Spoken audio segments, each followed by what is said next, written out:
Social और economic injustice की एक दास्तान मैं आपको किसी की बताती हूँ फर्स्ट हैंड, क्योंकि हम बातें ना करें उनकी जो नहीं है हमारे बीच, हम बात करें उनकी जिन्होंने पीछे कुछ छोड़ा है दूसरों के लिए, उस रोशनी को जिसको देखकर लोग आगे बढ़ सके।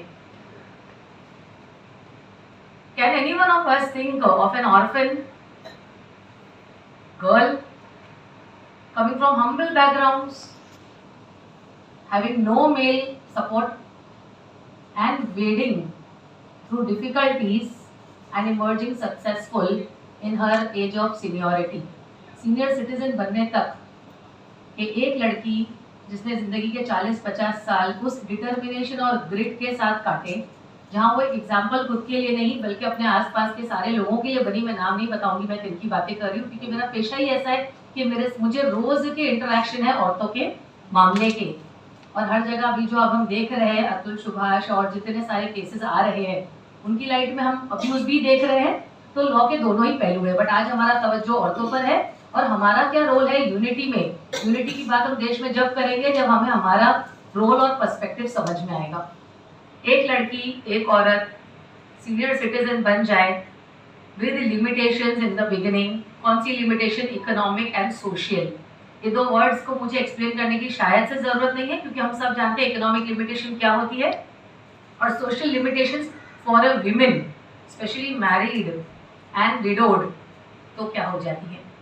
बट उसके बाद उनके साथ में अगर जिम्मेदारियां हैं बच्चों की, फैमिली खुद के माँ बाप की और इन-लॉज की, और उसके बाद अगर वो इमर्ज करती है successful as a senior citizen, मतलब हम बात कर रहे हैं जब वो 65 साल की हो जाए, मैं 65 की नहीं हुई, मेरी कहानी नहीं है, तो जब वो 65 की हो जाए तो इस तरह की 40 साल की जर्नी को आप क्या कहेंगे, और वो इमर्ज हो इस तरह से कि ना ही किसी के ऊपर ना उनकी इकोनॉमिक लायबिलिटी है, ना बर्डन है, ना ही उनका कोई जॉब प्रोफाइल है, और ना ही उनको कोई सोशल लिमिटेशन है, सेल्फ सस्टेनेबल जिसको हम कहते हैं, और फिर entire set of a family जिनको उन्होंने फॉरवर्ड किया। तो इस तरह की एग्जांपल्स जो बहुत सारे हैं, लेकिन दबे हुए, और स्पेशली मुस्लिम वुमन।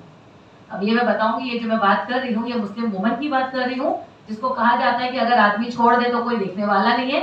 एलिमनी के नाम पे हम शाहबानो बन जाते हैं, शायराबानो बन जाते हैं, लेकिन ये बहुत औरत की, और ये आप वेरीफाई कर सकते हैं। मैं कोई भी चीज ऐसी बात, मैंने पहले ही कह दिया, प्लेटफॉर्म पे अल्फाज निकलना बहुत इंपॉर्टेंट इस तरह के हो जो कल हमें बैकफायर ना करे।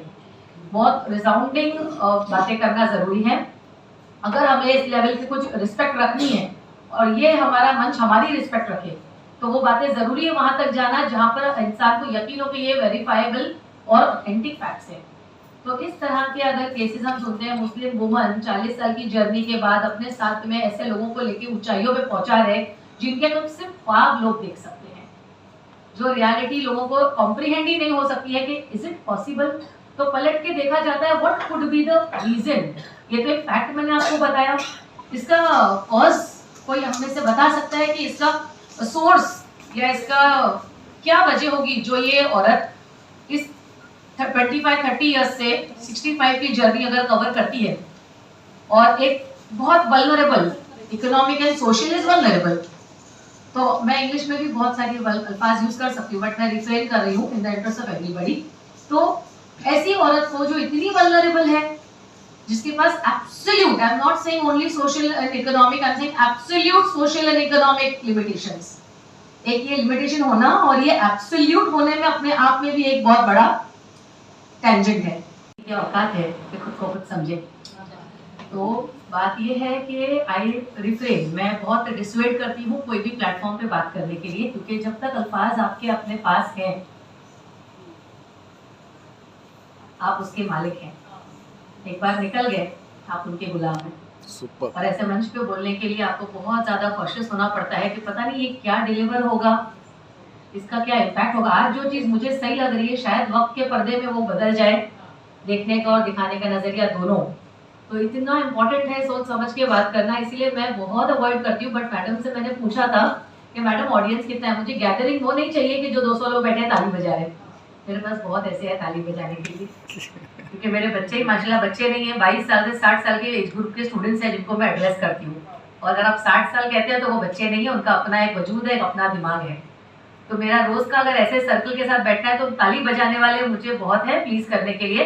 मैंने पूछा, मैडम ने कहा 50 to 60, मतलब एक इंटेलेक्चुअल गैदरिंग होने वाली है, और उनमें से भी अगर कुछ रोज चले गए, मतलब जो बचे हैं वो खास इस तवज्जो और इस टॉपिक पे बात सुनना और करना चाहते हैं। तो बहुत मुख्तसर सी बात करूंगी। मैडम ने 2 टॉपिक्स के बारे में बताया, economic and social injustice in the light of guardians of unity and role of women. I don't know ये रिकॉर्डेड है, मुझे ये करना चाहिए बात या नहीं, बट मैं बहुत ज़्यादा प्रैक्टिकल होकर नहीं सोच सकती हूँ, क्योंकि शायद मैं एक औरत हूँ और इमोशनल होना एक नेचुरल ट्रेट है औरत का। मैंने नहीं कहा कि रोना, इमोशनल होना, रोने में और इमोशनल होने में बहुत फ़र्क है। तो इमोशनल होना और फील करना, ओवरवेलमिंग फीलिंग जिसको हम कहते हैं, वो एक नेचुरल ट्रेट है, जिस तरह से पावर एक औरत का नेचुरल ट्रेट है। कौन सा पावर, ये डिपेंड करता है अपनी अपनी सोच